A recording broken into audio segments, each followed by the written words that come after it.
I knew something was wrong the second I pulled into my driveway. The porch light I always kept off was glowing. My front gate hung half open, swaying against the wind with a slow, uneasy creak, and right there on the doorframe, a faint scuff mark, like someone had tried to force their way in. My stomach tightened. See, around here, we didn't really worry about burglars. We worried about something far worse. The HOA president. Her real name was Deborah Morgan, but everyone called her Karen, though never to her face. She had made it her mission to nitpick every inch of my property, from the color of my shutters to the way my German Shepherd Max barked at squirrels. But that night, she crossed a line she could never uncross. Because what Karen didn't know, what she couldn't possibly imagine, was that while I was gone, Max was home, and Max was waiting. Now, before I dive all the way into this nightmare, let me take you back. When I first moved into Pine Ridge Estates, I honestly thought I had found my slice of paradise. The real estate brochure bragged about quiet streets, manicured lawns, community harmony. After 20 years of working construction jobs across the state, I was tired of motel rooms, traffic, and noise. I just wanted peace. A steady porch, a backyard where I could grill, a place big enough for Max to run free. And at first, it was everything I'd dreamed. I remember those early evenings like they were yesterday. I'd sit on my wide porch with a cold drink, watching the sunset spill orange across the sky while Max sat at my feet. His ears twitched at every sound, his eyes sharp. He was family. I raised him from a pup after he washed out of police K-9 training, not because he wasn't smart enough, but because he was too independent for their program. That stubborn streak, I loved it. Loyal, clever, stubborn, just like me. Back then, I thought I'd finally found peace. But peace doesn't last long when there's an HOA involved. The trouble started small, the way it always does. On my third morning, I was carrying a box of tools into the garage when she appeared. A woman in a bright red blazer marched up my driveway like she owned it. Her hair was shellacked into place, her lipstick the same shade as her jacket, and her smile, the kind you see on a crocodile right before it snaps shut. "Hello there, I'm Deborah Morgan, president of the Pine Ridge Homeowners Association," she announced, sticking out her hand. I shook it, but it wasn't a handshake. It was a grip meant to establish dominance. Her eyes darted past me into the garage like she was inspecting for contraband. "That's Max," I said, nodding at my dog watching from the porch. "Don't worry, he's friendly unless given a reason otherwise." Her smile faltered. "Yes, about that," she said. "We do have rules regarding pets. Large breeds can be intimidating to some of our residents." I laughed, thinking she was joking. She was. Within a week, 3 friendly notices showed up in my mailbox, one about my trash can being visible, another about the American flag I'd tacked up before mounting it properly, and of course one about Max barking at exactly 7:15 a.m. when the mail truck rattled by. Now listen, Max wasn't a constant barker. He barked when someone got too close, when something moved past the fence.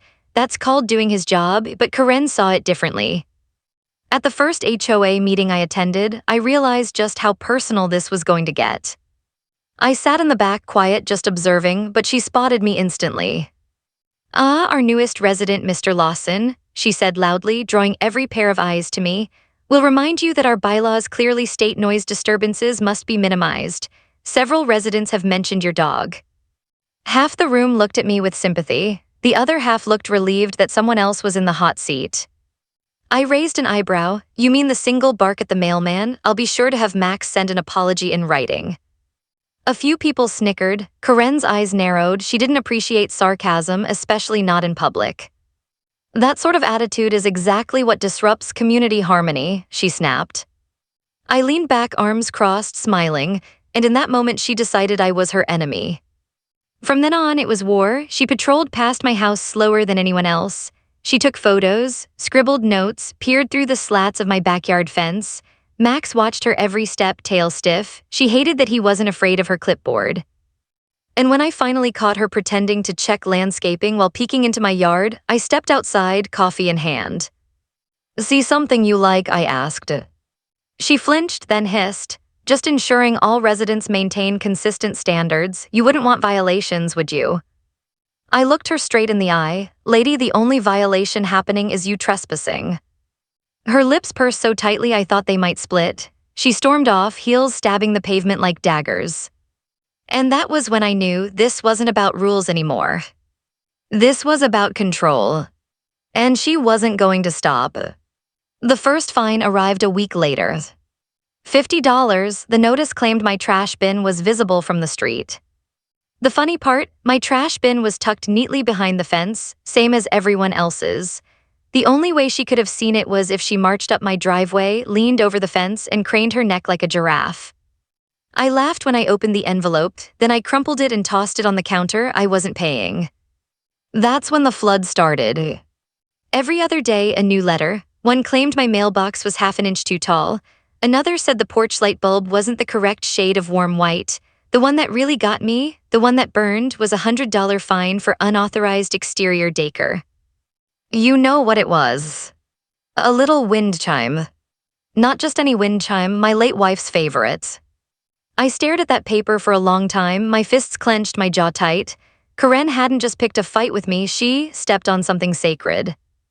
From that day, I started keeping every letter, every fine in a folder. Partly as evidence, partly because I couldn't believe how far she'd go to justify her crusade. If she spent half as much time on community improvements as she did on micromanaging my property, Pine Ridge would have been the crown jewel of the county. But no, her entire focus was laser-locked on me. And on Max. One letter read, "Large animals are a liability. You must demonstrate adequate control of your dog or further action will be taken." Adequate control. Max was better trained than most people I knew. Sit, stay, heel, guard, he did it all with discipline sharper than any leash. But Karen didn't care about training, she hated what Max represented. He was intimidating to her because he wasn't intimidated by her. And that cut straight into her kingdom of fear. At the next HOA meeting, she made her move.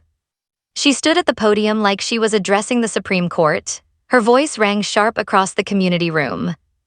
"We've had multiple complaints about Mr. Lawson's German Shepherd. It barks aggressively at neighbors. It creates an unsafe environment." Unsafe. I rose slowly, my voice stayed calm, but I made sure it carried. Max hasn't bitten anyone, he hasn't even chased anyone. He sits behind my fence like every other dog here. If he barked, it's because someone was too close. That's called being a guard dog, that's called protection. A few neighbors nodded, murmuring agreement. One even whispered, "It's true." But when Karen's eyes sliced across the room, those voices went silent. People dropped their gaze back to their papers. Her glare was enough to silence most folks, not me. Karen folded her arms, her red blazer catching the light like battle armor. "We have rules for a reason. If you can't abide by them, perhaps this community isn't a good fit for you." That line. I'd heard whispers about it. The phrase she used to bully families into selling, into giving up when fines piled too high. It wasn't just words, it was a threat. And she aimed it at me. After the meeting, I lingered in the hallway, and that's when I heard her. She was whispering to another board member. Her voice was low but sharp. "If he thinks he can ignore me, he's mistaken. I'll find a violation worth evicting him over." Evicting me. So it was official, she wasn't just pestering anymore, she was plotting. From then on, it was constant. She started showing up at odd hours, dawn, dusk, even late at night, always with that phone raised, pretending to record inspections. One time, I caught her leaning toward my front window with her camera angled inside. I stepped out onto the porch, coffee steaming in my hand. "Smile," I called, "you're trespassing." She snapped upright, her jaw locking tight, and stormed off without a word. Neighbors noticed, they whispered on sidewalks, some pitied me, others quietly admired that I didn't back down. A few even confessed she'd gone after them too. A veteran fined for flying his flag on Memorial Day because it wasn't pre-approved. A family ticketed because their kids' bikes leaned against the garage for 5 minutes. It wasn't just me.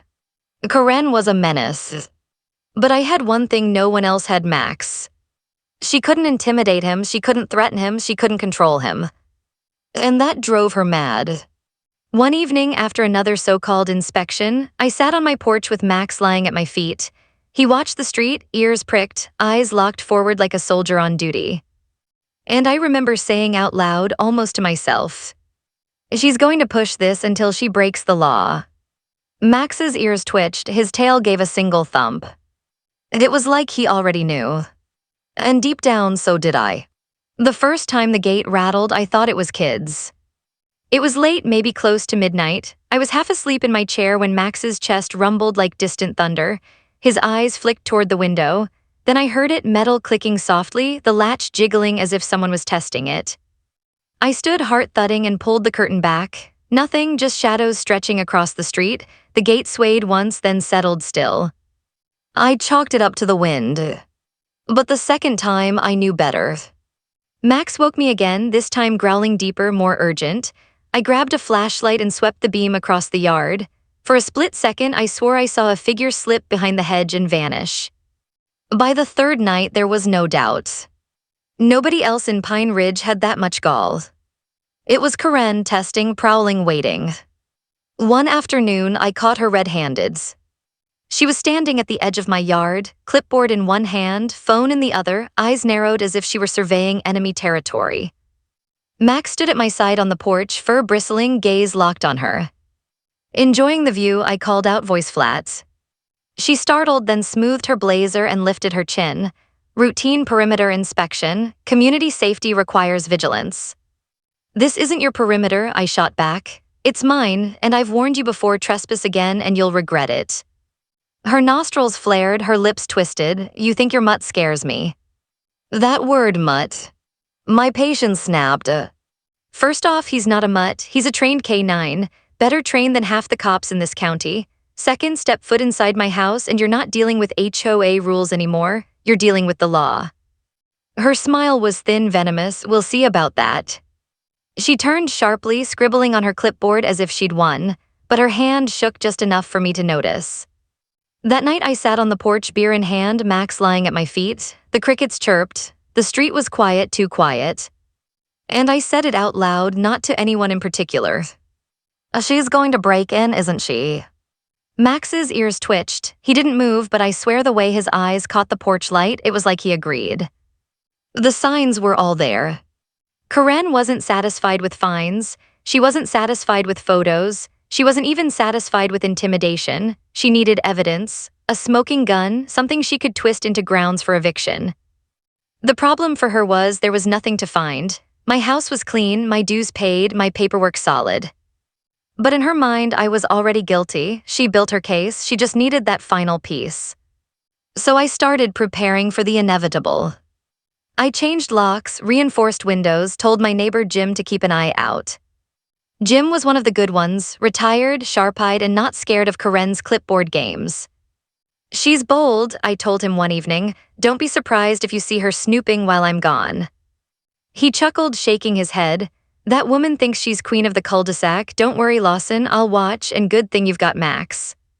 I glanced down at my dog, who was staring into the darkness as if he could already see the storm brewing.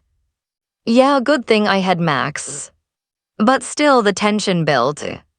Every creak in the night made me glance at the windows. Every shadow on the lawn had me on edge. The neighborhood itself seemed to change. Conversations with neighbors felt awkward, strained. Some lowered their voices when she walked by, others stopped waving altogether. It wasn't just harassment anymore, it was psychological warfare. And the strangest thing, I almost respected her persistence, almost. Because it takes a certain kind of person to stand out there night after night, testing the line, inching closer to crossing it. But here's the thing about people like Karen's. They don't know how to let go. Every pushback feels like an insult. Every act of resistance feels like a challenge, and they don't stop, they escalate. And when people like that escalate, they make mistakes. Big ones. The rain had just started when I got the call out of town. A 3-day work job, nothing unusual. Normally, I'd board Max or bring him along, but something told me not this time. I looked at him standing tall in the doorway, ears perked, eyes steady. He wasn't just a pet, he was a soldier waiting for orders. I knelt, ruffled his fur, and whispered, "Protect the house, boy, don't let her win." His tail thumped once against the floor. As I drove away, headlights cutting through the drizzle, I glanced in the mirror. 2 houses down, her car sat parked. Karen, sunglasses on, pretending to scroll her phone. Watching, always watching. As she thought she was subtle, she was. The first night, Jim texted me. She snooped again, walked up to your porch, pretended to check the railing, Max barked, she bolted. The second night, another message. Lights on near your place, didn't look like you, Max raising hell, she ran again. By the third day, the message I'd been dreading appeared on my screen. Pretty sure she went inside, saw her slip through the gate. Max went silent after that, don't know what's going on. My stomach dropped. I floored it, tires spitting water, every mile home slower than the last. My mind raced through a dozen worst-case scenarios, Karen rifling through my drawers, planting fake evidence, provoking Max. But she didn't understand, she couldn't. Max wasn't just a dog, he was a guardian, trained for moments exactly like this. And by the time I got back, I had a feeling she'd already learned that the hard way. When I turned onto Pine Ridge Drive, twilight was settling over the neighborhood, that strange, half-real glow where the world feels off balance. My headlights swept across manicured lawns, trimmed hedges, perfect driveways, and then my house. The gate wide open. My chest tightened, Max never let that happen. I parked so fast I left the engine running. Sprinting up the path, I saw it, the porch light flickering, the one I always kept off. The key slid into the lock, but the door was already ajar. I pushed it open slowly, ears straining. That's when I heard it. The faint shuffle of papers. And another sound, low and vibrating, rolling out of the dark like thunder building inside a chest. Max. I stepped into the dim living room. The air smelled faintly of damp perfume and dust stirred from drawers. A flashlight beam danced over my shelves. And there she was. Karen. Her blazer slightly skewed, hair frizzed from humidity, clipboard wedged under her arm while she rifled through my things like a burglar. For a split second, I almost admired the audacity. To walk into another person's home like you owned it, that took nerve. But the smugness on her face had already drained away. Because between her and the door stood Max. Rigid, muscles coiled, tail stiff, his eyes locked on her every twitch. His teeth weren't bared, yet but the growl rumbling through him vibrated the floorboards. Karen froze, flashlight shaking in her hand. "Gee, good dog," she stammered, her voice higher than usual. "Nice doggy, I'm just here on official business." Her words cracked, the authority bleeding out. Max took one slow step forward, deliberate, unhurried. She flinched, backing into the coffee table with a clatter. Her phone trembled in her grip. "Stay back, I'll call the police." Max didn't move, he didn't need to. His presence was enough to hold her there, cornered. And from the doorway, I finally spoke. "Go ahead," I said, voice cold. "Call them, let's see who they arrest, you for breaking into my house or me for living in it." She spun, eyes wide, face pale. For the first time since I'd met her, she had no rehearsed line, no smug retort. She was caught. And Max, the very dog she tried to banish, was the one keeping her in place. Her mouth opened and closed like she wanted to speak, but nothing came out. Her flashlight beam darted across the room, shaky, wild, landing on Max's eyes. He didn't blink. The growl inside his chest rolled deeper, like a warning carved from stone. Karen tried again, her voice wobbling. I was investigating violations. Neighbors reported suspicious activity. As president, I have the right. No, I cut her off, stepping closer. You don't have the right to set foot in here without a warrant. You don't have the right to rifle through my drawers. And you damn sure don't have the right to think you're above the law. Her hand hovered near her phone. I saw it, that flicker of calculation. Call the police, risk admitting she was inside without permission, stay silent and face me and Max. Her jaw tightened, sweat beaded at her temple. I gave a sharp command, sit. Max dropped instantly, posture rigid, eyes locked on her. His ears twitched, his breath steady. It was a show of discipline, a reminder that unlike her, I followed rules. But even sitting, he looked dangerous, controlled power, and that scared her more than teeth ever could. Call him off, she squeaked, he's dangerous. No, I said flatly, he's disciplined, he hasn't touched you, has he? He's just keeping you where you belong, cornered. Her lips trembled. And then outside, a shadow flickered. A neighbor, then another, the sound of footsteps crunching gravel, the faint glow of phones lighting up the night. Word was spreading fast. Karen turned toward the window, horror dawning in her eyes. They're recording, she whispered. Smile, I said, my voice sharp with irony. This is the inspection you'll be remembered for. Max's head tilted slightly as if amused. His eyes glinted in the dim light, locked on her. The crowd grew louder outside. I heard murmurs, someone chuckled. Another neighbor whispered, she's finally caught. Karen's mask cracked. Turn that off, she shrieked at the window, pointing sharply. Max's growl spiked at the sudden movement, and she froze again, her hand trembling midair. Careful, I warned. He doesn't like sudden gestures. Think of him like the law, steady, patient, but don't push him. Her hand dropped, she was shaking. Her crocodile smile was gone, replaced by a pale, broken grimace. This is harassment, she snapped suddenly, trying to gather scraps of authority. Her voice cracked halfway through the sentence. You can't hold me hostage in your home. I raised an eyebrow. Funny, I wasn't the one who broke in, that was you. Her eyes darted between me, Max, and the window full of glowing phones. Her kingdom of fear, the clipboard, the threats, the fines, none of it worked here. She was powerless, pinned by her own arrogance. Mr. Lawson, she tried again, her tone suddenly sweet, almost pleading. Why don't we forget about this? No fines, no inspections. I'll stay out of your way if you stay out of mine.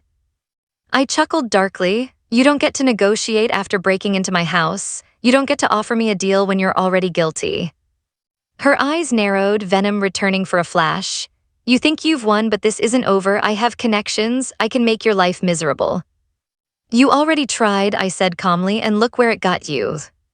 Max rose suddenly to his feet, one step forward. Karen squealed, stumbling back into the coffee table. Her clipboard clattered to the floor. Neighbors outside laughed. Someone shouted, "That's what you get, Karen." Her shoulders sagged, chest heaving. She was cornered not by claws or teeth, but by the simple fact she had no more power left to wield. And Max, unmoving, unshaken, was the living proof of it. Stay, I commanded, and Max froze mid-stride, eyes still locked on her. The discipline rattled her worse than aggression. She couldn't manipulate him, she couldn't intimidate him. He wasn't swayed by titles or threats. To him, she was just an intruder. Nothing more. The crowd outside pressed closer. Someone called out, "Lawson, you want us to call the cops?" Karen's head snapped toward the window, panic in her voice. No, don't call them. And just like that, she admitted everything, in front of witnesses. I smirked. Thanks, Jim, I called back. They're already on the way. I hadn't dialed yet, but she didn't know that. Watching her squirm, watching her power collapse under her own weight, it was worth the bluff. She sagged against the table, defeated. The mighty HOA queen, reduced to a trembling trespasser in the very house she tried to control. And Max. He sat there, chest rising steady, calm as stone. The crowd outside cheered quietly, phones tilted for better angles. And I knew humiliation was already sealing her fate. Minutes stretched like hours. The only sounds inside my living room were Max's steady breathing and the faint tremor of Karen's heels scraping the floor as she tried not to move. Outside, the murmurs grew louder, neighbors whispering, chuckling, narrating. There she is, Queen Karen herself, someone said, voice carrying through the open window, finally caught. Karen's face flushed crimson. She snapped at the window, "Stop recording me, this is illegal." I couldn't help the laugh that slipped out. Funny, that's exactly what you've been doing to everyone else. Her eyes burned holes into me, but her power was gone. Each second dragged her lower until the sharp flash of red and blue lights cut across the manicured hedges. The crowd shifted, parting as the first squad car pulled up. Phones raised higher, capturing every second. For them, this was better than reality TV. For me, it was justice. Two officers stepped out, hands resting casually on their belts. One of them I knew, Officer Daniels, solid guy, fair, not one for drama. He walked up the porch, pausing at the open doorway. His eyes swept the room, landed on Karen, then flicked to Max, sitting calm but rigid, tail thumping once against the floor. Finally, he looked at me. "What's going on here, Lawson?" he asked, his tone measured. I gestured toward her, caught the HOA president inside my house, uninvited. Max kept her from leaving until I got back. Daniel's brow arched, he turned to her, "That true, ma'am." Karen's voice flipped like a switch. Sweet, desperate, practiced. "Officer, thank goodness you're here. This man's dog is dangerous. It trapped me. I was just conducting an inspection and he set it on me." Her words came out fast, high-pitched, almost rehearsed. She clutched her clipboard like a shield, eyes darting to the officers for sympathy. Daniels glanced at Max, who sat like a statue, calm, disciplined, not a hint of aggression, just watchful focus. Then he looked back at her. "Inspection," he repeated. His voice was calm but sharp enough to cut. "In his living room." She faltered, "Yes, as HOA president, I have authority." "No, you don't," Daniels cut her off, flat as stone. "You have no authority to enter a private residence without consent. That's trespassing." The crowd outside erupted laughter, low cheers, even a clap or two. Phones zoomed closer, capturing the moment she shrank back, lips trembling. I was only trying to uphold standards, she stammered. He's been violating rules. I raised the folder I'd been keeping. Every letter, every bogus fine, every scrap of her harassment neatly organized. You mean these? I said, flipping the folder open. The standards you invented to harass me? I've got months of evidence right here, every lie, every bogus charge. Daniels took the folder, flipping through, his brow furrowed deeper with each page. This is excessive, he muttered under his breath. Then louder, ma'am, I'm going to need you to step outside with us. Karen's jaw dropped. You can't treat me like a criminal. Daniel's eyes didn't waver. You broke into his house, that makes you one. The crowd outside roared, some clapped, some whistled, some shouted justice. Karen stumbled forward, eyes darting to me then to Max. She pointed a shaking finger. Call him off, that animal's dangerous. Max, heel, I commanded. Instantly he padded to my side, posture proud, eyes still locked on her. That single motion said everything. He didn't need to snarl, didn't need to lunge. His discipline had done more damage to her reputation than any bite could have. The officers guided her toward the porch where the crowd closed in. Phones flashed, neighbors whispered, laughed, narrated. Karen's face burned under the glow of half a dozen recording screens. She muttered something under her breath, conspiracies or ungrateful, but no one cared. The legend of HOA Karen, caught red-handed, was already cemented. Daniels paused at the door, turning back to me. You want to press charges? Every fiber of me wanted to say yes, to drag her through the system the way she dragged so many others with fines and threats. But as I looked at her, face pale, lips trembling, neighbors documenting her downfall from every angle, I realized something. Public humiliation travels faster than any siren. Not tonight, I said finally. Her reputation's already in shreds. Sometimes humiliation's a harsher sentence than a fine. Daniels nodded. Fair enough, but we'll file the report. Keep that folder handy, it's evidence now. I shook his hand firmly. Appreciate it. And as Karen was escorted off my porch, the crowd pressing in with phones high, Max sat tall beside me, silent, unmoving. The neighborhood had witnessed the collapse of her power in one single night. And the best part, it wasn't me who took her down. It was Max. After the squad car rolled away, Pine Ridge felt different. The air seemed lighter, the sidewalks less tense. For months, Karen had hovered over the neighborhood like a storm cloud, clipboard in hand, threats on her lips. But now she was just a bad memory caught on 20 different iPhones. Neighbors lingered on my porch that night. Some patted my back, others bent down to scratch Max's ears, whispering, "Good boy, you saved us." One older gentleman, Mr. Harris, who'd lived here 25 years, leaned on his cane and said, "Son, I've never seen anyone put her in her place like that. Thank you." I just nodded, hiding a grin. It wasn't really me who had done it, not entirely, it was Max. By morning, the story had already spread beyond Pine Ridge. Clips of the standoff circulated online, Karen in my living room, frozen in fear while Max pinned her down with nothing but his presence.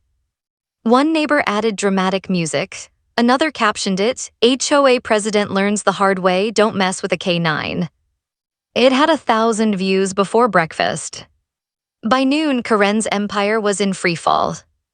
Residents who had stayed quiet suddenly found their voices. Families compared stories. Mothers confessed she once cited their kids for laughing too loudly.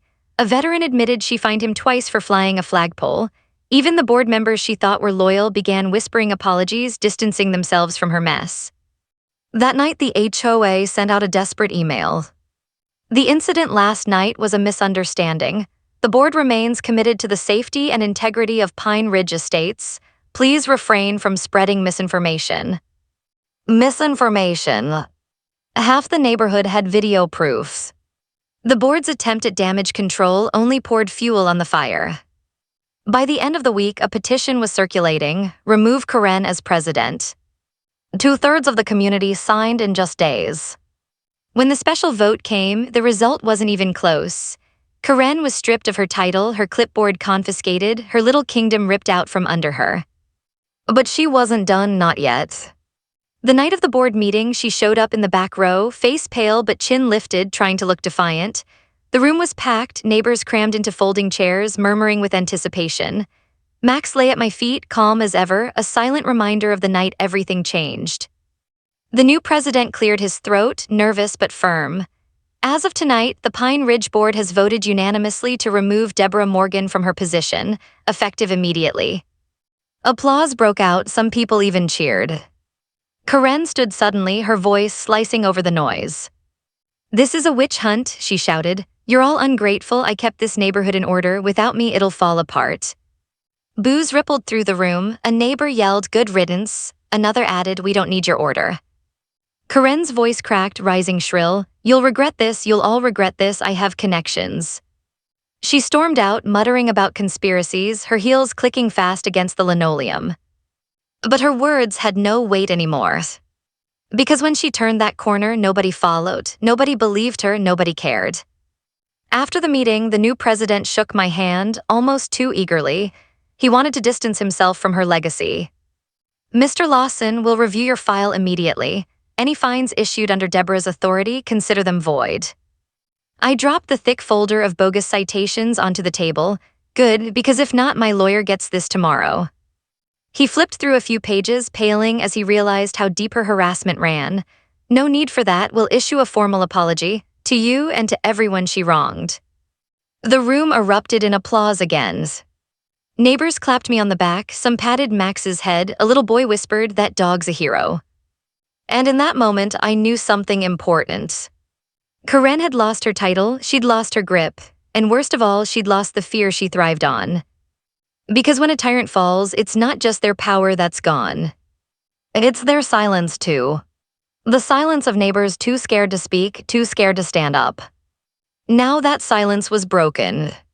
And Pine Ridge would never be the same. The next morning, Pine Ridge felt like a different place. For the first time in months, I stepped out onto my porch without scanning the street for her red blazer. The air felt lighter. Neighbors strolled by without their shoulders hunched.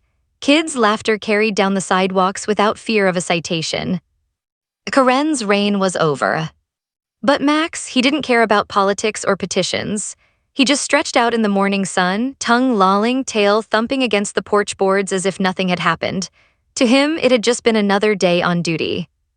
That's the funny thing about dogs, they don't understand the weight of what they've done. Max didn't know he'd toppled a tyrant. He didn't know he'd saved a whole neighborhood from years more of harassment. To him, he was just doing his job, guarding the house, standing his ground. But to us, he was a hero. The HOA board, eager to rebuild trust, started making changes immediately. Fines dropped, dues went down. Money that Karen once funneled into endless beautification inspections suddenly went toward real improvements, patching potholes, fixing the playground, even hosting a block barbecue. And at that barbecue, Max was the guest of honor. Someone tied a red and blue bandana around his neck that read "Neighborhood Security Chief." Kids lined up to feed him treats, and grown men clapped me on the shoulder saying, "You've got one hell of a partner there." I just smiled, scratching his ears, watching him soak up the attention. He'd earned every bit of it. Karen, of course, didn't stick around. She sold her house and moved a few towns over. Some neighbors felt sorry for whoever had to deal with her next. Me, I almost did too, almost, because people like her don't change. They just find new clipboards, new rules, new victims. But here's the thing. She'll never forget the night she walked into my house and found herself face to face with justice on 4 legs. Justice named Max. When I sit on my porch these days, beer in hand, Max at my feet, I think about how power works, how people like Karen use it to intimidate, to control, to make others feel small, and how real strength isn't about fear at all. It's about loyalty. It's about trust. It's about standing firm when someone tries to push you around. Max reminded me of that.